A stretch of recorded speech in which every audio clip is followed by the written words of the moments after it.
बच्चों, तो कैसे आप सब लोग? आई होप कि सभी अच्छे होंगे। Welcome to my channel. आज अपनी इस वीडियो में, आज अपने इस लेक्चर में हम एक नई चीज पढ़ेंगे, एक नई बुक पढ़ेंगे। ठीक है, एनसीईआरटी एग्जाम्पल। क्योंकि मैं क्या करता हूँ, हर बार करता हूँ, एनसीईआरटी बुक करवाता हूँ, एनसीईआरटी बेसिक्स सॉल्यूशंस, फिर उसके बाद एग्जाम्पल पे आते हैं। ठीक है, तो वही हमने कंटिन्यू करा है। एक्सरसाइज 7.1 के आज एनसीईआरटी एग्जाम्पल के सॉल्यूशन करेंगे। सबसे पहले मैं आपको एक एडवाइस देना चाहता हूं कि क्या करो, एक्सरसाइज जो एनसीईआरटी बुक की 7.1 से 7.4 तक जो मैंने बेसिक करवाया, इंट्रोडक्शन वीडियो, ठीक है, इंट्रोडक्शन वीडियो, क्या करो सभी लोग देखो इसको। ठीक है, मैं इसका लिंक, इन चारों का लिंक किसमें, डिस्क्रिप्शन बॉक्स में दे दूंगा। सबसे पहले ये देखो, एक्सरसाइज बहुत इजी लगेगी। ठीक है, एक्सरसाइज आपको बहुत ही ज्यादा इजी लगेगी। तो ठीक है, बिना टाइम वेस्ट करे हुए करते हैं अपनी एक्सरसाइज। अगर आपने कोई भी मैथ्स का चैप्टर करना, उसका बेसिक बहुत अच्छे से आना चाहिए आपको। ठीक है, हमारा मोटिव ये नहीं होता कि हम सिर्फ एनसीईआरटी के क्वेश्चन सॉल्व करें। अगर कोई भी क्वेश्चन आ जाए, कोई भी क्वेश्चन सॉल्व कर सकते हैं अगर बेसिक पता होगा। ठीक है, ये है हमारा first question, first second third fourth ऐसे लिखा है। ठीक है, which of the following is not the criteria of the congruence of a triangles. ठीक है, कि इन चारों में से कौन सा कॉन्ग्रुएंस ट्रायंगल्स का रूल नहीं है, कॉन्ग्रुएंस ट्रायंगल्स का रूल नहीं है। अच्छा, चार तो हमने पढ़ रखे हैं। कौन कौन से पढ़े हैं हमने, कहां लिखे, यहां लिख देते हैं इसका सोल्यूशन। फर्स्ट का सोल्यूशन यहां लिखते हैं। कौन कौन से पांच, कौन से पढ़े, side angle side, angle side angle, angle angle side, side side side, और पांचवा पढ़ा है हमने, पांचवी कॉन्ग्रुएंसी कौन सी पढ़ी है, आरएचएस। ये पांच कॉन्ग्रुएंट ट्रायंगल्स हमने पढ़ रखे। अच्छा, अब इसमें देखो, ये पढ़ रखा है, साइड एंगल साइड पढ़ रखा है। ठीक है, एंगल साइड एंगल पढ़ रखा है। साइड साइड एंगल कोई भी कॉन्ग्रुएंसी नहीं होती है। ठीक है, तो इसमें से कौन सी कॉन्ग्रुएंसी नहीं है, इसलिए हम क्या करेंगे, सी के ऊपर टिक लगा देंगे कि ये वाला हमारा करेक्ट आंसर है। ये था इसका कि आंसर, और ये है, ये जो पांच हमारे कॉन्ग्रुएंसी के रूल्स होते हैं, ये वो लिखे हैं। ठीक है, नोट करो इस क्वेश्चन को। फिर सेकंड कर रहे हैं सेकंड कर रहे हैं, नोट कर लो एक बार। ओके, अब सेकंड क्वेश्चन देखो। सेकंड क्वेश्चन में क्या बोल रहा है, if A B is equals to Q R, B C is equals to P R, C A is equals to P Q. ठीक है, देखो सबसे पहले मैं केस लिखता हूं, A B is equals to Q R और B C is equals to P R, B C is equals to P are या आरपी, बात एक ही है। ठीक है, आप नेमिंग चेंज कर सकते हो। जैसे आरपी लिखा है तो आप इसको पी आर भी बोल सकते हो, दोनों एक ही बात है। ठीक है, दोनों एक ही बात है। अच्छा, अब यहां से देखो, यहां से हमने कॉन्ग्रुएंस ऑफ ट्रायंगल्स में पढ़ रखा है, ए बी किसके बराबर, क्यू आर के बराबर, बीसी किसके बराबर, आरपी के बराबर। ठीक है, और एसी किसके बराबर, क्यूपी के बराबर। अब इन्होंने इनसे पूछा कि कौन सी कॉन्ग्रुएंस ऑफ ट्रायंगल ये बन रही है। ठीक है, कौन सी कॉन्ग्रुएंस ऑफ ट्रायंगल बन रही है। जिसने मेरी पुरानी वीडियोस देखी हैं, ठीक है, उसको पता है कि मैं पूरी ट्रायंगल जो बनती है वो कॉन्ग्रुएंसी के हिसाब से बनाता हूं। ठीक है, कि इनके कॉरेस्पॉन्डिंग पार्ट्स आपस में इक्वल करता हूं। अच्छा देखो, angle A is equal to angle Q होगा, एंगल ए एंगल क्यू के बराबर, एंगल बी एंगल आर के बराबर, और एंगल सी एंगल पी के बराबर। ये तो आ गई एंगल्स की बात, A B is equals to Q R, ठीक है, B C is equals to R P, और A C is equals to Q P. ये आ गया, अगर दो ट्रायंगल्स कॉन्ग्रुएंट होगी तो उसके corresponding parts of congruent triangles equal होंगे। अच्छा, अब एंगल चेक करो कौन सा बनेगा आपका एंगल बनेगा, angle A B C is congruent to angle Q R P. अब ए एंगल देखो कि ए एंगल के कॉन्ग्रुएंट क्यू कहां पे दिया, पहले पे चेक करें, एंगल ए के सामने कॉन्ग्रुएंट दिया तो नहीं है। तो मैंने जैसे ही चेक किया तो मेरे को एक चीज दिखी कि एंगल ए के सामने पी है, तो मतलब पहला ऑप्शन तो कट हो गया भाई, अच्छा, सेकंड पे चलते हैं। सेकंड पे देखो, एंगल ए के सामने क्यू, अरे वाह, आ गया, एंगल ए के सामने क्यू आ गया, बी के सामने आर आना चाहिए, बी के सामने आर भी आ रहा है, तो सी के सामने पी भी आ रहा है, इसलिए हमारा second option correct answer. Check कर लो, बाकी किसी के सामने भी ए के सामने क्यू नहीं आ रहा होगा। ठीक है, क्यों नहीं आ रहा होगा। ये है हमारा सोल्यूशन किसका, क्वेश्चन नंबर सेकंड का। नोट कर लो एक बार इसको। ठीक है, उसके बाद करते हैं अपना थर्ड क्वेश्चन। नोट कर लो एक बार।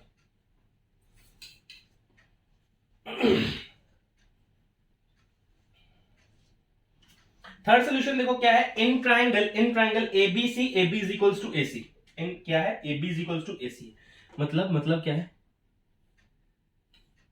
मेरे पास कोई ट्राइंगल है ABC, ABC, ठीक है, ABC मेरे पास कोई ट्राइंगल है, तो वो किसके बराबर है, AB is equals to AC। AB जो है वो AC के इक्वल है, और एंगल B दे रखा है 50 डिग्री, एंगल B दे रखा है 50 डिग्री। एंगल C पूछा क्या है, ये पूछा है क्या है। अच्छा मेरी बात सुनो, हमने प्रॉपर्टी पढ़ी है, जिसने वीडियो देख ली है, जो मैंने 4 वीडियो बोले ना, इंट्रोडक्शन में डालूंगा मैं डिस्क्रिप्शन में, चेक कर लेना चाहिए आप, ठीक है। अच्छा अब मेरे को एक बात समझ में आई कि अगर AB AC के इक्वल है, अगर AB AC के इक्वल है, तो एंगल B भी एंगल C के इक्वल होगा।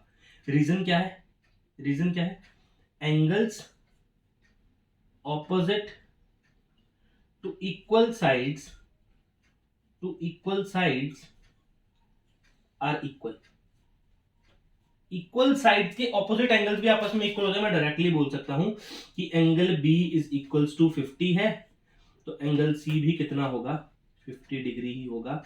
ये मेरा सोल्यूशन है, इसमें 50 डिग्री कहीं ऑप्शन है, तो B option is the correct answer. ये है मेरा सी पार्ट। एक बार वीडियो पॉज करो, फोर्थ क्वेश्चन करके देखो, खुद हो जाएगा आपसे। एक बार वीडियो पॉज करके फोर्थ क्वेश्चन करके देखो। फोर्थ क्वेश्चन में क्या गिवन है, सेम सेम सेम, कोई कहानी चेंज नहीं करनी। इन ट्राइंगल एबीसी, ठीक है, ट्राइंगल एबीसी है, यहां बनाते हैं ए बी सी, ट्राइंगल बना दी। BC is equals to AB, BC जो है वो AB के इक्वल है, ये भी बना दिया। एंगल B 80 डिग्री है, ओके, ये भी बना दिया। अच्छा BC के ऑपोजिट साइड है एंगल A, और AB के ऑपोजिट है एंगल C। इन्होंने पूछा एंगल A बताओ। अब मेरी बात सुनो अब मेरी बात सुनो, क्या मैं ये बात बोल सकता हूं कि अगर BC AB के इक्वल है, अगर BC AB के इक्वल है, तो मैं क्या ये भी बात बोल सकता हूं कि एंगल A भी एंगल C के इक्वल होगा, एंगल A एंगल C के इक्वल होगा, ओके ठीक है। अब देखो angle A is equal to angle C आ गया, तो मैं इन ट्रायंगल सम प्रॉपर्टी लगा दूंगा, एंगल सम प्रॉपर्टी लगा दूंगा। मैं बोलूंगा angle A plus angle B plus angle C is equal to 180 degree. Angle A निकालना है तो मैं C को A पुट कर देता हूं, तो यहां पे आ गया angle A plus 80 degree plus angle A is equal to 180 degree. यहां पे add 2 angle A is equal to 180 minus 80 100, और एंगल A कितना आ गया आपका, एंगल A कितना आ गया आपका 50 डिग्री। एंगल कितना आ गया 50 डिग्री आ गया, क्योंकि एंगल A निकाला तो 2 डिवाइड हो जाएगा ना नीचे। अगर यहां से मैं 2 हटा दूं तो 2 तो डिवाइड हो जाएगा, कितना है आपके पास 50, या तो angle A 50। Option C is the correct answer. ये थे एनसीईआरटी एग्जाम्पलर के 4 question, first second third fourth. एक बार नोट कर लो अपनी कॉपी के ऊपर, समझो अच्छे से। इसके बाद करता हूं नेक्स्ट 4 क्वेश्चन करते हैं इसके बाद। ये हमारा क्वेश्चन नंबर 5। क्वेश्चन नंबर 5 में क्या करना है, in triangle PQR angle R, पहले ट्रायंगल बनाते हैं ना, एक ट्रायंगल बना लेते हैं, ट्रायंगल PQR। इन्होंने बोला एंगल R एंगल P के बराबर, एंगल R एंगल P के बराबर, ठीक है। QR 4 है, PR 5 है। इन्होंने बोला कि PQ बताओ कितना है। मेरी बात सुनो, साइड पूछ रहा है तो एंगल कंपेयर करो। दिमाग में एक बात तो दिमाग में बांध लो कि अगर साइड पूछ रहा है ना, तो एंगल कंपेयर कर दो। अगर एंगल पूछ रहा है तो साइड कंपेयर करो, चुपचाप आराम से क्वेश्चन निकल जाएगा। अच्छा मेरी बात सुनो, अगर उसने बोला है कि PQ के बारे में बताओ, PQ के बारे में बताओ, तो ये दोनों एंगल्स इक्वल हैं, तो इनकी ऑपोजिट साइड भी इक्वल होगी। मतलब कहने का मतलब है एंगल R अगर एंगल P के इक्वल है, ठीक है, तो PQ और QR भी तो आपस में इक्वल होंगे। समझे, sides opposite to the equal angles are equal, sides opposite to the equal angles are equal, ठीक है। अच्छा सामने QR तो 4 है, तो PQ भी कितना होगा 4। Question solve, A is the correct answer. यहां पे ए लिखते हैं, A is the correct answer. Question खत्म पहला। सेकंड पे आ जाओ। D is the point on the side BC of a triangle ABC, ठीक है, BC की साइड में एक D triangle such that AD bisects angle BAC। AD ने बाइसेक्ट करा तो मतलब ये एंगल आपस में इक्वल होंगे, बिल्कुल सही है, ये बाइसेक्ट करा तो एंगल आपस में इक्वल होंगे। अब इस ट्राइंगल के बिहाफ पे जो भी हमें चीजें गिवन है, हमें ये प्रूव करना है कि इसमें से कोई सही है या नहीं है। ठीक है, एक आधा तो होगा। BD is equals to CD। अगर कोई दिमाग में लगा लेना, उसने बोलेगा सर ये बाइसेक्टर तो गिर रहा है, ये भी तो आपस में इक्वल होंगे। लेकिन नमूने, मेरी बात सुन, मैंने क्या बोला, दो ट्राइंगल है, ये दो ट्राइंगल है, जब तक कॉन्ग्रेंस प्रूव नहीं हुए तब तक BD is equals to CD कहां से आएगा। और कॉन्ग्रेंस प्रूव करने के लिए कितनी चाहिए, तीन चीजें चाहिए। यहाँ पे तो दो गिवन है, एक एंगल एक साइड कॉमन है, तीसरे तो कुछ गिवन ही नहीं, तो कॉन्ग्रेंस तो नहीं हो सकता। तो ये वाला ऑप्शन तो गया। अब यहां पे आओ, अब देखो साइड बोला है, इन्होंने क्या बोला, साइड बोला है, हम एंगल कंपेयर कर देंगे। एंगल कंपेयर कर देंगे, BA के सामने का एंगल D और BD के सामने का एंगल A कंपेयर करते हैं। ये एक्सटीरियर एंगल प्रॉपर्टी लगा दें यहां पे। मेरी बात सुनो, एंगल D अगर एक्सटीरियर, ये एक ट्राइंगल है, मान लो ये एक ट्राइंगल है, एंगल D उसके लिए एक्सटीरियर एंगल है, तो angle A plus angle C, angle A plus angle C किसके बराबर है, एंगल D के बराबर आएगा। तो मैं क्या ये बात बोल सकता हूं, इसको रेज करते एक बार। देखो मैं यहां पे लिखता हूं, यहां पे छोटा सा सोल्यूशन करूंगा मैं। एंगल D, सॉरी क्या बोलूं, BDA, एंगल BDA किसके बराबर होगा, एंगल DAC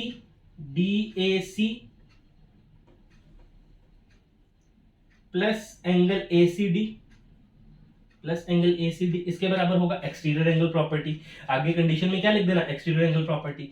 अच्छा अब मेरे से एक बात सुनो, अगर आपके पास BDA इन दोनों के सम के इक्वल है, इन दोनों के सम के इक्वल है, मतलब मान लो BDA 5 है और ये 3 है, ये 2 है, BDA 3 से भी बड़ा होगा और BDA 2 से भी बड़ा होगा। अब समझ पाए, अब इसको मैं मिटा सकता हूं ना। अब देखो, ये देखो, यही तो मैं बात बोल रहा था, अगर इन दोनों के सम के बराबर है ये, तो सिंगल से तो बड़ा ही होगा BDA। अब देखो मैं कंपेयर कर करो, DAC को करो, तो मेरे को एंगल A चाहिए सर, DAC और BAD इक्वल है, तो मैं क्या बोलूं, BDA इज ग्रेटर देन, इसकी जगह DAC की जगह क्या लिख रहा हूं, DAC की जगह एंगल A ही है ना, दोनों सेम है, तो मैं BAD लिख रहा हूं, BAD। अगर BDA बड़ा है BAD से, मतलब एंगल D अगर बड़ा है एंगल A से, तो मैं क्या ये बात बोल सकता हूं कि BA साइड भी बड़ी होगी, BA साइड भी बड़ी होगी एज कंपेयर टू किससे, BD से। ये हमने पढ़ा था ना, ये हमने पढ़ा था कि जिसका एंगल बड़ा उसके ऑपोजिट साइड वाली साइड भी बड़ी, जिसकी साइड बड़ी उसके ऑपोजिट एंगल भी बड़ा। ये हमने पढ़ा है 7.4 में इनइक्वालिटीज ऑफ अ ट्रायंगल। ठीक है, तो इंट्रोडक्शन जरूर पढ़ना, फिर बोल दिया। ठीक है, ये हमारा करेक्ट ऑप्शन है, BA ग्रेटर देन BD। अच्छा ये सर क्यों नहीं करेक्ट है, चेक कर लेते हैं, कोई दिक्कत नहीं है। BD greater than BA, BD greater than BA हो सकता है क्या, ये क्या है, देखो BA एक पार्ट है और ये पूरा ट्रायंगल है, एक पार्ट है, BA एक पार्ट है, BA एक पार्ट है, छोटा सा पार्ट। देखो एंगल A तो पूरा ये है, ये तो पार्ट है, पार्ट से होल कैसे बड़ा हो सकता है, खत्म। CD सेम है, ये वाला CD CA सेम है, अगला ऑप्शन B C और ये ऑप्शन सेम है। अगर नहीं कर सकते तो ऑप्शन निगलेक्ट करना स्टार्ट कर दिया करो। ठीक है, ये है हमारा क्वेश्चन नंबर 5 और 6, नोट करो अपनी कॉपी के ऊपर। इसके बाद करते हैं क्वेश्चन नंबर नेक्स्ट। ये है हमारा क्वेश्चन नंबर 7। क्वेश्चन नंबर 7 में क्या गिवन है, it is given that triangle ABCFDE congruent है। सबसे बड़ी कंडीशन, सबसे पहले यही काम करते हैं। ABC एक ट्रायंगल बनाया और दूसरा बनाया FDE। ठीक है, थोड़ा कॉर्नर में चले गए हम, फिर कोई दिक्कत नहीं। क्या बोला इन्होंने कि AB 5 सेंटीमीटर है, ठीक है लिख दिया। B कितना है 40 डिग्री लिख दिया। 60 की सॉरी 60 एंगल A कितना है 80 डिग्री लिख दिया। अब आओ क्वेश्चन पे, इसके हिसाब से इस ट्रायंगल को बोला फॉलो करने को, DF5 DE5 या DE5। देखो आपको सबसे पहले क्या करना है, मेरे पास AB अगर 5 है तो DF भी कितना होगा, 5 होगा।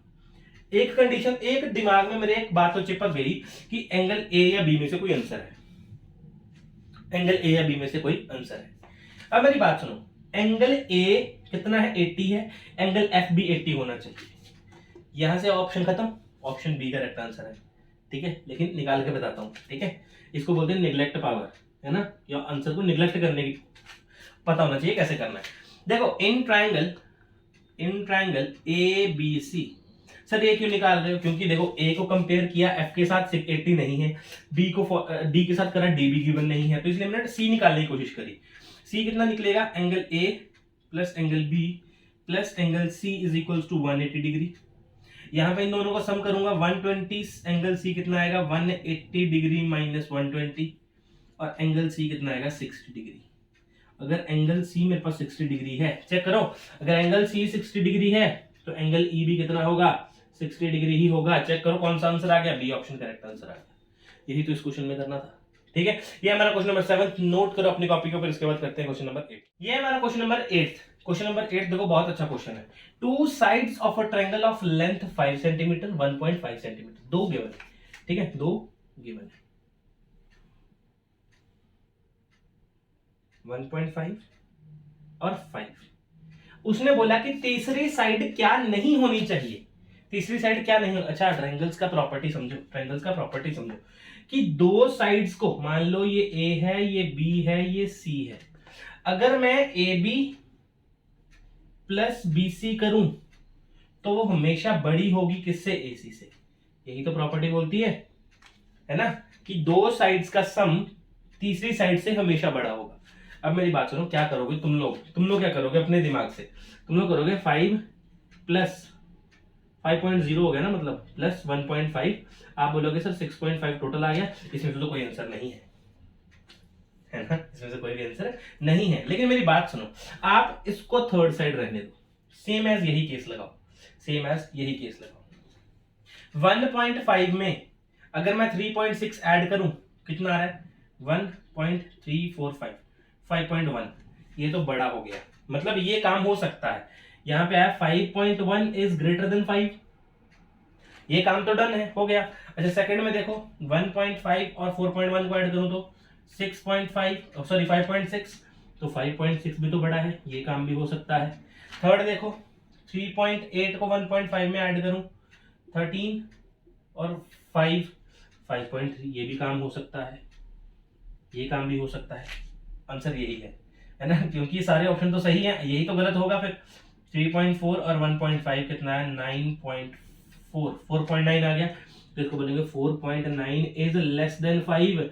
तो हमारा क्या नहीं होना चाहिए, वो 3.4 नहीं होनी चाहिए थर्ड साइड, ताकि मेरी ट्रायंगल गलत ना हो, ठीक है। तो ये मेरा ऑप्शन इस 8th क्वेश्चन सही है, ऑप्शन डी इसका करेक्ट आंसर है। नोट कर लो अपनी कॉपी के ऊपर। इसके बाद करते हैं क्वेश्चन नंबर 9। ये हमारा question number 9। In triangle P Q R angle R Q से बड़ा है, ठीक है, कोई दिक्कत नहीं है। ये हमारे पास कोई ट्रायंगल है P Q R, angle R angle Q से बड़ा है, एंगल आर एंगल क्यू से बड़ा है, इसका ऑपोजिट साइड भी बड़ा होगा। पी क्यू बड़ा होगा किससे, पी आर से, पी आर से। रीजन क्या है, क्योंकि जिसके सामने एंगल बड़ा होता है उसकी साइड भी बड़ी होती है, उसके ऑपोजिट साइड बड़ी होती है, मतलब एंगल बड़ा है यहाँ पे, उसकी ऑपोजिट साइड भी बड़ी। ये एक्सरसाइज 7.4 में 3 थ्योरम करी थी, उसी का एक थ्योरम, ठीक है। समझ में आया कि angle opposite to the, sorry क्या बोलते हैं उसको, यहां पे मैं लिखता हूं इसको प्रॉपर्टी को,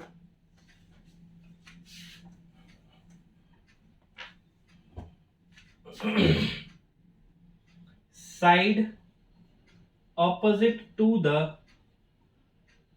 larger angle is longest, angle R अगर बड़ा है एंगल Q से तो PQ भी बड़ा होगा PR से। तो चेक करो कौन सा ऑप्शन है, बी ऑप्शन करेक्ट आंसर, सीधा आंसर। अच्छा नेक्स्ट 10th क्वेश्चन देखो। In triangle ABC and P Q are, पहले ट्रायंगल बनाते हैं, ठीक है, जो पढ़ते जाते हो चुपचाप बनाते जाया करो।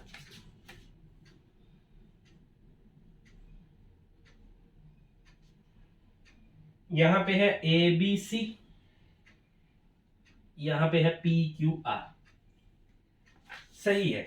ए बी ए सी के इक्वल है, ए बी ए सी के इक्वल है। एक बात दे रखी है, इन्होंने बोला एंगल सी एंगल पी के इक्वल है, दूसरी बात हो गई। तीसरी बात है एंगल बी एंगल क्यू के इक्वल है। समझ में आ गया? अब मेरी बात सुनो, कॉन्ग्रुएंस प्रूव करने के लिए तुम लोगों को तीन चीजें चाहिए होती हैं, या तो वो एंगल साइड एंगल हो, ठीक है, या साइड एंगल साइड हो, एंगल साइड हो, साइड हो, या आरएचएस हो। तुम लोगों को तीन चीजें चाहिए होती हैं। यहाँ पे देखो, दो साइड्स गिवन है, दो एंगल गिवन है, एक्स्ट्रा गिवन है समान, और यहाँ पे कम गिवन है। कॉन्ग्रुएंट कहां से प्रूव करोगे? इन्फॉर्मेशन ही पूरी नहीं है। सबसे पहले वो ट्रायंगल नॉट कॉन्ग्रुएंट होगा, कौन कौन सा आ गया ऑप्शन ए और या तो ऑप्शन डी हो सकता है, ठीक है, क्योंकि ये कॉन्ग्रुएंट है, यहाँ पे भी कॉन्ग्रुएंट है, तो मैं यहां से हमने प्रूव कर दिया कि ट्रायंगल कॉन्ग्रुएंट तो नहीं है, ठीक है। अच्छा, क्या है फिर? देखो, दो साइड्स इक्वल है तो इसके ऑपोजिट वाले एंगल्स आपस में इक्वल होंगे, ऑपोजिट एंगल इक्वल होंगे। ये किसका कौन सा ट्रायंगल होता है? आइसोसेलेस ट्रायंगल का केस है, आइसोसेलेस ट्रायंगल का केस है, ठीक है। क्या? Angles opposite to the two equal sides are equal, ठीक है, angles opposite to two equal sides are equal, आपस में इक्वल होते हैं। सेम एज यहाँ पे भी, इधर क्यू आर और पी आर आपस में इक्वल होंगे। क्यों? क्योंकि sides opposite to the equal angles are also equal, ठीक है, ये भी आपस में इक्वल। ये आइसोसेलेस ट्रायंगल का केस पूरा कर रहा है, ये भी आइसोसेलेस ट्रायंगल का केस पूरा कर रहा है। ये कॉन्ग्रुएंट तो नहीं है, इसलिए ऑप्शन ए करेक्ट है, आइसोसेलेस बट नॉट कॉन्ग्रुएंट। ये हमारा क्वेश्चन नंबर 9th और 10th नोट करो अपनी कॉपी के ऊपर। इसके बाद करेंगे क्वेश्चन नंबर लास्ट 11th। ये हमारा question number 11th। Question number 11th में क्या है? In triangle A B C and triangle D E F, ठीक है, दो ट्रायंगल बनाते हैं। सबसे पहले ट्रायंगल और ये भी ट्रायंगल। आप बोलोगे सर क्या खतरनाक बताइए ट्रायंगल है ना? नहीं, ये सच्ची में ट्रायंगल ए बी सी और डी ई एफ। चलो मार्किंग करना स्टार्ट करो। ए बी एफ डी के बराबर है, ओके। एंगल ए जो है वो एंगल डी के बराबर है। तो इन्होंने बोला कि हम इसमें कौन सी चीज एक और ऐड करें कि साइड एंगल साइड एक्सॉम बने। हम इसमें कौन सी एक चीज एक्स्ट्रा ऐड करें कि साइड एंगल साइड एक्सॉम। अब मेरी बात सुनो, हमारे पास ये साइड तो है, समझ में, साइड, और ऊपर से ये साइड, ये तो है हमारे पास साइड एंगल। अब साइड यहां वाली तो होगी नहीं, ऑफ कोर्स। जो एंगल होता है वो क्या होता है? उनके बीच में होता है, ठीक है। जैसे प्रॉपर्टी दे रखी है ना, साइड एंगल साइड, वैसे ही आपने भी बनानी है। साइड आ गया, एंगल आ गया, साइड नेक्स्ट ये वाली होगी, कौन सी? AC इज इक्वल्स टू किसके होगी? साइड एंगल साइड क्या है? DE। तो ये कौन सा है हमारा? AC is equals to DE, B option correct answer. ये था हमारा लास्ट क्वेश्चन, ठीक है। यहाँ पे थोड़ा लॉजिक लगना था, ठीक है। आप दिमाग में अगर बिठाएंगे बात तो आपको अच्छे से समझ में आएगा, ठीक है। तो ये है हमारा एक्सरसाइज 7.1 के सॉल्यूशंस। अगर वीडियो पसंद आता तो चैनल को सब्सक्राइब करो, लाइक करो, ज्यादा ज्यादा शेयर करो वीडियो को, ताकि और भी बच्चे जुड़े हमारे साथ। मिलते हैं अगले वीडियो में एक्सरसाइज 7.2 के सॉल्यूशन के साथ। तब तक अलविदा, थैंक यू।